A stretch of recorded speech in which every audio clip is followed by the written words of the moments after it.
മാത്രമല്ല വിനീത, നേരത്തെയും RSS വൽക്കരണം വ്യാപകമായി ഗവർണർ നടപ്പിലാക്കുന്നു എന്നുള്ളത് പൊതുവിൽ ഇടതുപക്ഷവും CPIM-ഉം എല്ലാം മുന്നോട്ട് വെച്ചിരുന്നു. അതിശക്തമായ പ്രതിഷേധവും അന്ന് ഗവർണർക്കെതിരെ ഉണ്ടായിരുന്നു. ആ സമയത്തെല്ലാം എന്റെ ഇവിടെയുള്ള എല്ലാ UDF സ്നേഹികളോടും പ്രധാനമായിട്ടും നമ്മുടെ ലീഗുകാരും ചോദിക്കണം, ഉളുപ്പുണ്ടോ നിങ്ങൾക്ക്?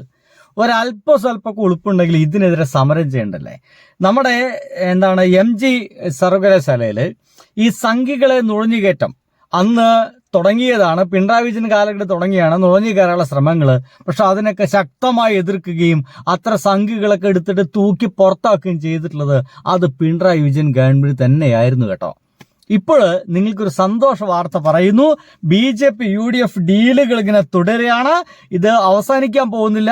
കൃത്യമായിട്ടും ഇനി 5 വർഷം ഇവിടെ ഭരിക്കാൻ പോകുന്നത് ഇവിടുത്തെ 3 BJP MLA-മാർ പറയുന്നത് മുഴുവൻ അനുസരിക്കാൻ വേണ്ടിയിട്ട് ഒരു മേനോൻ ഗവൺമെന്റ് ഉണ്ടാവുക എന്നല്ലാതെ അതിനപ്പുറത്തേക്കൊന്നും പോകുന്നില്ല എന്ന് ചോറ് തിന്നുന്ന ബുദ്ധിക്ക് ആലോചിച്ചാൽ മനസ്സിലാവും. എന്തായാലും BJP UDF ഡീലുകൾ തുടരുകയാണ്. MG സെനറ്റില് 39-ല് 19 പേരും സംഘപരിവാര.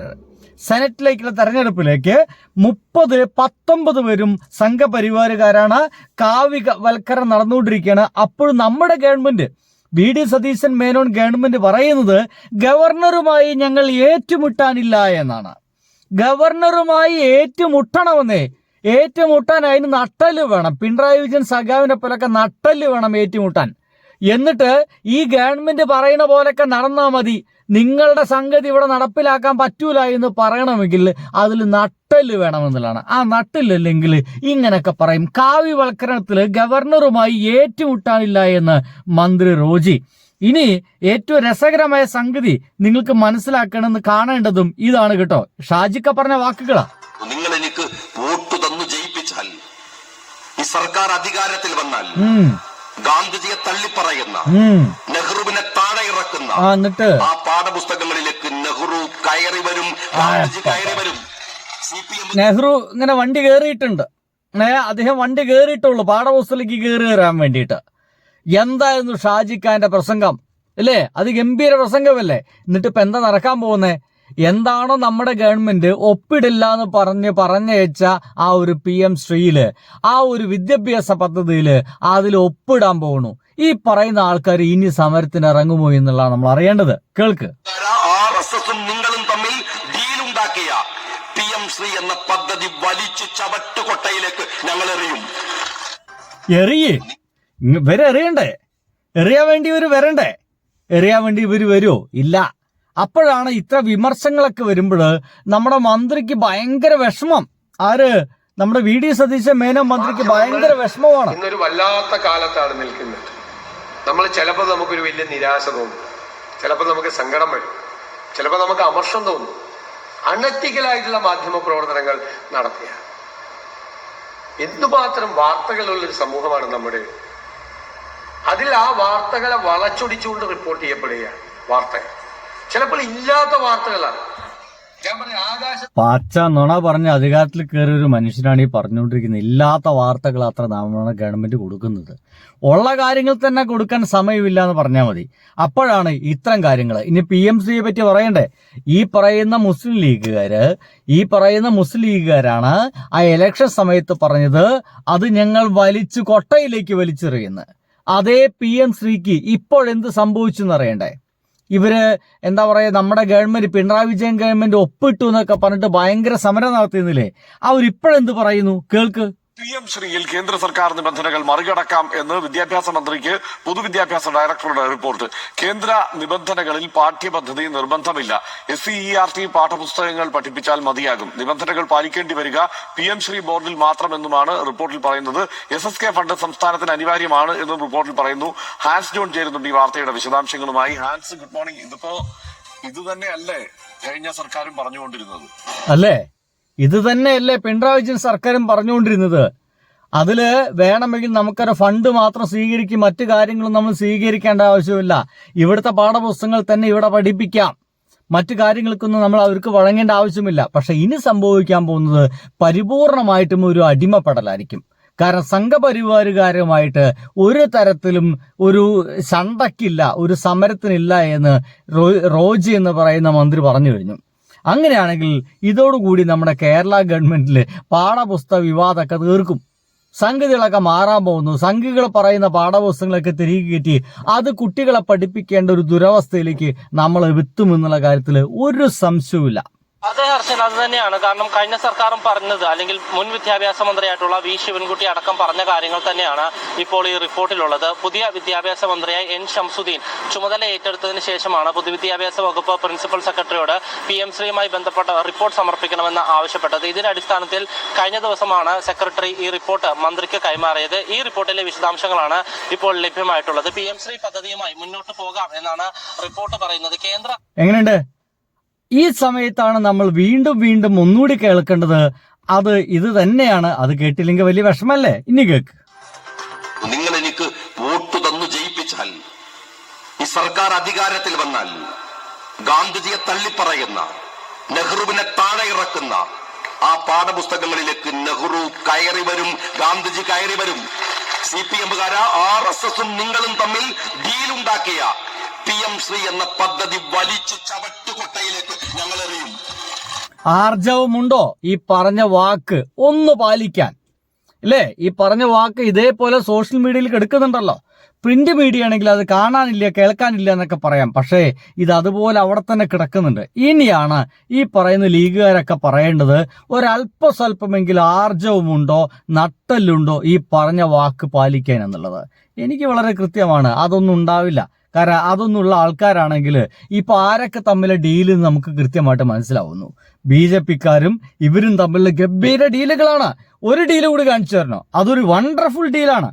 ഈ പേഴ്സണൽ സ്റ്റാഫ് നിയമനവുമായി ബന്ധപ്പെട്ട് വലിയ തരത്തിലുള്ള പരാതികളൊക്കെ ഉയർന്നു വരുന്ന ഒരു സാഹചര്യത്തിലാണ് ബിന്ദു കൃഷ്ണയ്ക്കെതിരെ വളരെ ഗൗരവതരമായ ഒരു പരാതി കൂടി ഉയർന്നു വരുന്നത്. ഒരു BJP അനുഭാവിയെ പേഴ്സണൽ സ്റ്റാഫിൽ വെക്കാനുള്ള നീക്കത്തിനെതിരെ കോൺഗ്രസിൽ നിന്നടക്കം പ്രതിഷേധം ഉയരുന്ന ഒരു സാഹചര്യമാണ് ഉള്ളത്. എങ്ങനെയുണ്ട് ഈ കോൺഗ്രസ്സുകാരൊക്കെ ഒരു അവസ്ഥ ആലോചിച്ച്? എന്തോരം കഷ്ടപ്പെട്ടിട്ടുണ്ടായിരിക്കും ഈ ഒരു 100 സീറ്റ് കിട്ടാൻ വേണ്ടിയിട്ട്? എന്തോരം കഷ്ടപ്പെട്ടിട്ടുണ്ടായിരിക്കും? അറ്റ്ലീസ്റ്റ് ഏറ്റവും അടുത്ത DCC പ്രസിഡന്റുമാർ, സെക്രട്ടറിമാരെന്നൊക്കെ പറഞ്ഞിട്ട് കുറെ ഉണ്ടല്ലോ ഗദറും ഇട്ട് നടക്കുന്നേ. അവർക്ക് ആർക്കെങ്കിലും ഏതെങ്കിലും മന്ത്രിമാരുടെ ഒരു പേഴ്സണൽ സ്റ്റാഫിൽ അംഗത്വം കിട്ടിക്കഴിഞ്ഞാൽ, ഒരു 5 വർഷം തികയ്ക്കാൻ കഴിഞ്ഞാൽ, പിന്നീട് അവർക്ക് ജീവകാലം മുഴുവൻ മരണം വരെ അത്യാവശ്യം നല്ലൊരു തുക പെൻഷനായി കിട്ടും. കിട്ടില്ലേ? അങ്ങനെ കിട്ടേണ്ട ആ ഒരു പെൻഷൻ തുക ഇനി കിട്ടാൻ പോകുന്ന ആർക്കാണ്? ഒന്ന് അളിയന്മാർക്കാണ് കൊടുക്കുന്നത്. അതിലിപ്പോ ഇവർക്കൊരു നാണുമാനൊന്നുമില്ല. അളിയന്മാർക്ക് കൊടുക്കാൻ തീരുമാനിച്ചു. രണ്ടാമത് കൊടുക്കുന്നത് ആർക്കാണ്? BJP-ക്കാർക്കാ. നോക്കൂ, മുഖ്യമന്ത്രിക്ക് ഇപ്പോൾ പരാതി കൊടുത്തിരിക്കുകയാണ്. പേഴ്സണൽ സ്റ്റാഫിൽ BJP അനുഭാവി, അത് മന്ത്രി ബിന്ദു കൃഷ്ണയുടെ പേഴ്സണൽ സ്റ്റാഫിലാണ് BJP അനുഭാവി. മുഖ്യമന്ത്രിക്ക് പരാതി നൽകി കോൺഗ്രസ് തേക്കട മണ്ഡലം കമ്മിറ്റി. പരാതിയുടെ പകർപ്പ് മീഡിയ വണ്ണിന് കിട്ടിയെന്ന് പറഞ്ഞിട്ട് ആ ഒരു പകർപ്പടക്കമുള്ള ഒരു വാർത്തയാണ് മീഡിയ വൺ കൊടുത്തിരിക്കുന്നത്. ചുമ്മാ കൊടുത്തല്ല, പകർപ്പടക്കമുള്ള ഒരു വാർത്തയാണ്. ഒന്ന് ആലോചിച്ച് നോക്കിയേ. അപ്പൊ ഇത്ര വരെ എന്താ പറയാ വെള്ളം കോരിയ, ഇത്ര വരെ മതിലില് എന്താ പറയാ ചായം തേച്ചിട്ട് പച്ച തേച്ചിട്ട് പോസ്റ്റ് ഒട്ടിക്കാൻ നടന്ന, ഇവർക്ക് വേണ്ടി മുദ്രാവാക്യം വിളിക്കാൻ നടന്ന, ഇവർക്ക് വേണ്ടി ന്യായീകരണ തൊഴിലൊക്കെ ആയിട്ട് മാധ്യമങ്ങളിൽ തേഞ്ഞൊട്ടിച്ച് നടന്നിരുന്ന ആ പാവപ്പെട്ട നിഷ്കളങ്കരായിട്ടുള്ള കോൺഗ്രസ് പ്രവർത്തകർ എന്ത് ചെയ്യും? അറ്റ്ലീസ്റ്റ് ഭരണം കിട്ടിക്കഴിഞ്ഞാൽ ആർക്കെങ്കിലും ഒരു ഗുണം വേണ്ടേ? ഇപ്പൊ മനസ്സിലായോ എന്തിനാണ് നമ്മുടെ വെള്ളാപ്പള്ളിയുടെ അനുഗ്രഹം വാങ്ങിക്കാൻ പോയതെന്ന്? ഇല്ലേ, ഇങ്ങനെ കുനിഞ്ഞു നിൽക്കുന്നുണ്ടായിരുന്നില്ലേ വെള്ളാപ്പള്ളിയുടെ അനുഗ്രഹം? ആ വെള്ളാപ്പള്ളി ഒന്ന് പിണറായി വിജയന്റെ കാറിൽ കയറിയപ്പോ ഇവിടെ ഉണ്ടാക്കിയ സമര കോലാഹലങ്ങൾ എന്തൊക്കെയായിരുന്നു? അതേ വെള്ളാപ്പള്ളിയുടെ വീട്ടിലേക്ക് അങ്ങോട്ട് പോയിട്ട് കുനിഞ്ഞു നിന്ന് അനുഗ്രഹം വാങ്ങിച്ച ഫോട്ടോ നിങ്ങൾ എല്ലാവരും കണ്ടതല്ലേ? ഇതേ ബിന്ദു കൃഷ്ണ അല്ല വാങ്ങിച്ചേ? അന്ന് വെറുക്കപ്പെട്ടവനായിട്ടുള്ള ആളുമായിട്ട് ഇപ്പോഴത്തെ VD സതീശൻ മേനോനും മറ്റുള്ള ആളുകളൊക്കെ പോയിട്ട് ചർച്ചയ്ക്കിരിക്കുന്നു, ഒരുമിച്ച് വേദി പങ്കിടുന്നു. അപ്പോൾ അത്തരം എന്താ പറയാ, അന്ന് നാറുകൾ എന്നൊക്കെ പറഞ്ഞ അത്തരം ആളുകളുമായിട്ട് ഇപ്പോഴെന്താണ് ഇവർക്ക് ഒരു കുഴപ്പവുമില്ല എന്നുള്ളതാണ്. ഇതിന്റെ പേരാണ് BJP ഡീൽ. ഇതിന്റെ പേരാണ് BJP UDF ഡീൽ എന്ന് പറയുന്നത്. വേറെ ഒന്നുമില്ല. ഇതിൽ കുടുങ്ങിപ്പോയിരിക്കുന്നത്, പെട്ടുപോയിരിക്കുന്നത് മുസ്ലിം ലീഗുകാരാണ്. അവർക്കിപ്പോ എന്താണ്, കഴിച്ചിട്ട് തുപ്പാനും വയ്യ ഇറക്കാനും വയ്യ എന്ന് പറയുന്ന അവസ്ഥയിലാണ് അല്ലേ? മിണ്ടിയ എന്താ പറയാ, അങ്ങനെ ഒരു വാക്കുണ്ടല്ലോ, ഉമ്മ പന്നിയിറച്ചി തിന്നുന്ന, അങ്ങനെ അങ്ങോട്ടും ഇങ്ങോട്ടൊക്കെ ഒരു സാധനം ഉണ്ടല്ലോ, അതേപോലത്തെ ഒരു വർത്തമാനം നടക്കുന്നത്. നോക്കൂ, ഇതൊന്നും പോരാഞ്ഞ് സ്വന്തം അളിയനടക്കം നിശ്ചയിച്ചിരിക്കുന്നു. ഇന്ന് സ്വന്തം അളിയനെ പേഴ്സണൽ സ്റ്റാഫ് അംഗമായി നിശ്ചയിച്ചു കഴിഞ്ഞാൽ അതിലൊരു അല്പ ഉളുപ്പ് അല്ലേ? ഒരല്പം ഉളുപ്പ് വേണ്ടേ? ഒരു ഉളുപ്പും ഇല്ലാതെ ന്യായീകരിക്കും. നോക്കി, ആപ്ലിക്കേഷൻ കോൾ ഫോർ ചെയ്ത് ടെസ്റ്റും ഇന്റർവ്യൂ നടത്തി റാങ്ക് ലിസ്റ്റ് പ്രസിദ്ധീകരിച്ച് നടത്തുന്ന ഒരു നിയമനമല്ല ഇത്. കൺസേൺഡ് മിനിസ്റ്റർ അദ്ദേഹത്തിന് സ്വീകാര്യമായ അദ്ദേഹത്തിന്റെ ഓഫീസ് പ്രവർത്തനത്തിന് സഹായിക്കുന്ന വ്യക്തിയാണ്. ഈ വ്യക്തി എന്റെ റിലേറ്റീവ് ആണെന്ന് ഞാൻ തന്നെയാ പറഞ്ഞത്. ആ റിലേറ്റീവ് എന്നുള്ളതാണോ ഘടകം? എനിക്ക് അനുജനുണ്ട്, വേറെ അനുജനുണ്ട്, വക്കീലായ അനുജനുണ്ട്, അവനെയല്ല വെച്ചത്. കണ്ടില്ലേ, ഞാൻ വേണമെങ്കിൽ ഓനും വെക്കും എന്നാണ്. ഓനല്ല വെച്ചത്, ഞാൻ വെച്ച ഓനും വെക്കും. ഇതിപ്പോ ഓനക്കൊരു തൊഴിലില്ലോണ്ട് വലിയ പണിയൊന്നും ഇല്ലാത്ത ഇന്റെ അളിയനെ വെച്ചു, എന്റെ ഭാര്യയുടെ ആങ്ങളെ വെച്ചു. രാത്രി ഭാര്യ പറയണ്ടാവും, മര്യാദക്കിന്റെ ആങ്ങളെ ഒരു ജോലി കൊടുത്തോളിട്ടാ, നിങ്ങൾ വലിയ ജയിച്ചു പറഞ്ഞിട്ട് എന്റെ വീട്ടുകാർക്ക് എന്ത് ഗുണമൊക്കെ വേണം ഇല്ലയോ? അപ്പൊ പിന്നെ അളിയന് കൊടുത്തു. കുടുംബത്തിൽ ജീവിക്കാൻ പറ്റണ്ടേ? വൈകുന്നേരം വീട്ടിൽ കയറി കല്ലണ്ടേ? സ്വയം സമാധാനമായിട്ട് ജീവിക്കണമെങ്കിൽ ഇതൊക്കെ ചെയ്യേണ്ടി വരുന്നേ. അങ്ങനെ അളിയന് കൊടുത്തു. അങ്ങനെ അളിയനെ കൊടുത്തു എന്ന് പറയുന്നതിൽ എന്തെങ്കിലും ഒരു ഉറപ്പ് വേണ്ടേ? എവിടെ ബാക്ക് ടു ബാക്ക് ക്യാപ്സ്യൂളുകളുമായി രംഗത്തെത്തുകയാണ്. അദ്ദേഹത്തിന്റെ പ്രവൃത്തി പരിചയമോ അദ്ദേഹത്തിന്റെ വ്യക്തിപരമായ മിടുക്കോ ഒന്നുമല്ല കേരളം ചർച്ച ചെയ്തതും വിമർശനങ്ങളായി ഉയർത്തിയതും. ഏറ്റവും പ്രധാനം, സ്വന്തം കുടുംബത്തിൽ നിന്ന് ഒരാളെ സ്വന്തം ഓഫീസിൽ നിയമിക്കുന്നതിന്റെ ഔചിത്യ പ്രശ്നമാണ്, ധാർമ്മിക പ്രശ്നമാണ്. അതിപ്പോഴും അഡ്വക്കേറ്റ് സണ്ണി ജോസഫിന് മനസ്സിലാകുന്നില്ല എന്നതാണ് ഉയരുന്ന ചോദ്യം. അദ്ദേഹം ഓരോ ദിവസവും ഇതേ കാര്യം തന്നെ ആവർത്തിച്ച് രംഗത്തെത്തുകയാണ്. തൊട്ടിപ്പുറത്ത് അദ്ദേഹം ഇത് പറയുമ്പോൾ തൊട്ടിപ്പുറത്ത് ഷാഫി പറമ്പിൽ ഇരിക്കുന്നുണ്ട്. ഷാഫി പറമ്പിൽ ഇരുന്ന് ഊറിച്ചിരിക്കുന്നുണ്ടാവും. കാരണം ഇതേ ഷാഫി പറമ്പിലാണ് അന്ന് ഒന്നാം പിണറായി സർക്കാരിന്റെ കാലത്ത് KT ജലീലിന്റെ ബന്ധുവിന്റെ നിയമനം വന്നപ്പോൾ ഘോരം നിയമസഭയിൽ പ്രസംഗിച്ചത്. ആ ഷാഫി പറമ്പിൽ ഇരിക്കണോ പോകണോ എന്ന് പോലും അറിയാൻ കഴിയാത്ത രീതിയിൽ തൊട്ടടുത്ത് ഇരുന്ന് കുടുങ്ങുകയായിരുന്നു. അദ്ദേഹത്തിന് ഒന്നും പറയാൻ കഴിയുന്നില്ല. ബന്ധു നിയമനത്തെ എതിർത്ത VD സതീശൻ എങ്ങനെയുണ്ട്? ഗംഭീര എതിർപ്പല്ലായിരുന്നു. അപ്പൊ ഇവര് അധികാരത്തിൽ കയറി വെച്ച അളിയനെയും പെങ്ങളെയും ഒക്കെ ഇപ്പൊ പേഴ്സണൽ സ്റ്റാഫ് അംഗമായി നിശ്ചയിക്കാൻ തുടങ്ങി. എന്ന് വെച്ച് കഴിഞ്ഞാൽ ഞാനും എന്റെ ഭാര്യ എന്റെ അപ്പുറത്തെ തട്ടാനും എന്ന രീതിയിലേക്ക് നമ്മുടെ കേരള രാഷ്ട്രീയം മാറിക്കൊണ്ടിരിക്കുകയാണ്. എന്താ പറയുക, എന്തൊക്കെയാണ് എതിർത്തത് അതൊക്കെ മാറ്റിക്കഴിഞ്ഞ് കൃത്യമായിട്ടും കേരളത്തില് ഏത് തരത്തിലുള്ള ഡീലുകളാണ് ഇവിടെ ഉള്ളത് അത് BJPയും UDFും തമ്മിൽ തന്നെയാണെന്ന് എല്ലാവർക്കും ബോധ്യമാവുന്ന രീതിയിൽ ഇവർ പ്രവർത്തിച്ചുകൊണ്ടിരിക്കുന്നു. എന്നാൽ അത് നാട്ടുകാർ കണ്ടുപിടിച്ചു കഴിഞ്ഞാൽ വല്ല ഉളുപ്പുണ്ടോ? അതുമില്ല. അതും പോരാഞ്ഞൊരു പുതിയ വാർത്ത കൂടി വന്നിട്ടുണ്ട്. 24,945 റാങ്കാണ് അത്ര സണ്ണി ജോസഫിന്റെ മകൾക്ക്.